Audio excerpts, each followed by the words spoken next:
Hi friends, welcome to Shri Kavi academy. ఈ క్లాస్లో మనం శాతవాహన వంశానికి సంబంధించినటువంటి సిద్ధాంతాల గురించి అయితే చూద్దాం.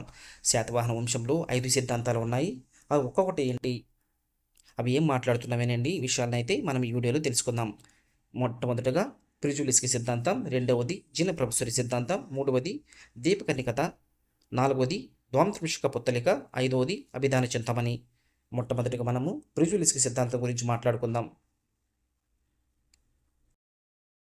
ప్రిజులిస్క్ సిద్ధాంతం గురించి చూస్తే, సాతానుక గుర్రమని, హాన్ పహాన్ కర్ణి అంటే కొడుకు అని అర్థమని, అనగా అశ్వమేధ యాగం చేసిన రాజు సంతతే శాతవాహనులని ఈ సిద్ధాంతం చెప్తుంది.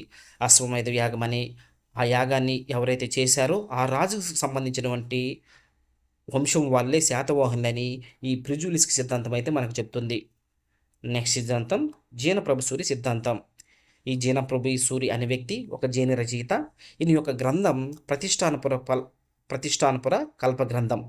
ఇతని యొక్క గ్రంథం వచ్చేసి ఏంటి అంటే ప్రతిష్టానపుర కల్ప గ్రంథం.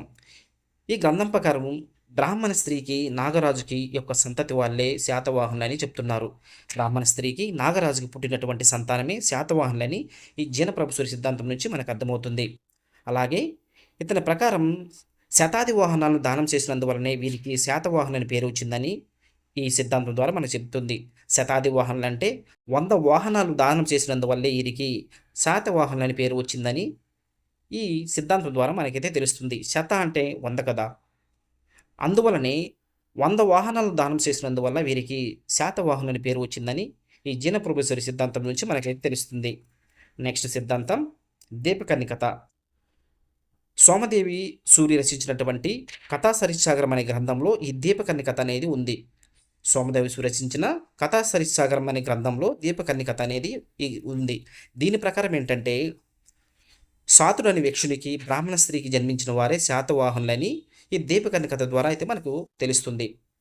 సాతుడు అనే వ్యక్షుడు బ్రాహ్మణ స్త్రీకి జన్మించిన వారే శాతవాహనులని ఈ దీపకన్నికత ద్వారా మనకేం తెలుస్తుంది.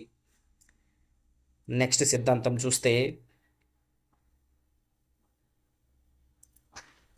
నెక్స్ట్ సిద్ధాంతం ద్వాత్రంశిక పుత్తలిక ప్రకారం సాతుడు అనే బ్రాహ్మణికి నాగస్త్రీకి జన్మించిన వారే శాతవాహనులని ఈ ద్వాత్రంశిక పుత్తలిక ప్రకారం అయితే తెలుస్తుంది. ఇదే ప్రామాణికమైనటువంటి గ్రంథం, ఈ సిద్ధాంతం.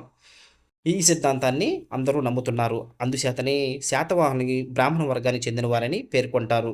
ఎందుకంటే ఇక్కడ సాతుడు అనేవాడు బ్రాహ్మణ జాతికి చెందిన వ్యక్తి కాబట్టి ఈ శాతవాహనులు కూడా బ్రాహ్మణ వర్గానికి చెందిన వారుగా అందరూ నమ్ముతున్నారు. ఇదే ప్రామాణికమైనటువంటి సిద్ధాంతం. అందరు నమ్మే సిద్ధాంతం ఏది అంటే ఈ 5లో ద్వాత్రంశిక పుత్తలిక ద్వారా తెలుసుకునే సిద్ధాంతాన్ని అందరూ ఎక్కువగా నమ్ముతున్నారు. లాస్ట్ అండ్ ఫైనల్ సిద్ధాంతం ఏంటంటే అభిధాన చింతామణి. ఇది ఒక సంస్కృత పదకోశం. దీనిని హేమచంద్రుడు అనే వ్యక్తి దీన్ని రచించడం జరిగింది. ఈ గ్రంథం ప్రకారం శాతవాహన అనగా సుఖప్రదమైన వాహనం కలిగిన వ్యక్తిని శాతవాహనులు అంటారని ఈ గ్రంథం ద్వారా మనకు తెలుస్తుంది. ఇది ఫ్రెండ్స్ శాతవాహన వంశానికి సంబంధించినటువంటి సిద్ధాంతాలు. Subscribe my channel and share to your friends. తప్పకుండా అయితే ఈ ఛానల్ని అయితే సబ్స్క్రైబ్ అయితే చేసుకోండి.